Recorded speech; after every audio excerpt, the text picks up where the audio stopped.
তুমি এরকম করছো কেন গো? তোমাকে দেখছি না, তোমার রাগ হয়েছে নাকি? যাকে দেখছে সে কিছু বলছে না, আর পাশ থেকে শুধু তোমার বয়ফ্রেন্ড আছে? তুই কার সাথে কথা বলছিস তুই জানিস? না, সেটা তো জানার চেষ্টা করছি।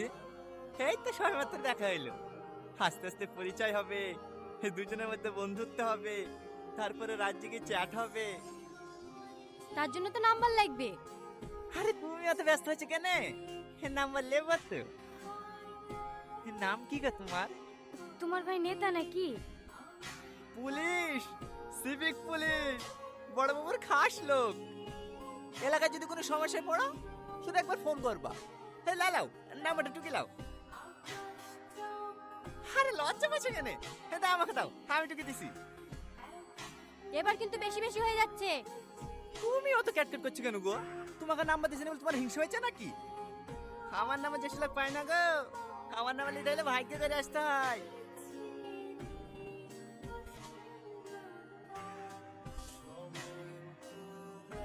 এই তো চলে এসছে।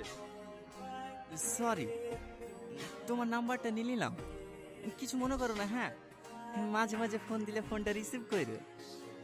আচ্ছা, তুমি কি সব মেয়ের সঙ্গে এরকম ব্যবহার করো? না না, মাই দিবি কেন জানি না, তোমাকে আমার প্রথম দেখাতেই ভালো লেগে গেছে। আবার কোনোদিন দেখা পাবো কি পাবো না, তাই মনের কথাগুলি বলেই ফেললাম। তুমি তো দেখছি অনেক ফাস্ট।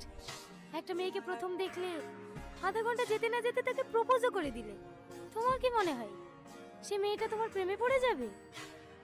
না, কিন্তু এই একই ভুল আমি বারবার করতে চাই না। ভুল মানে?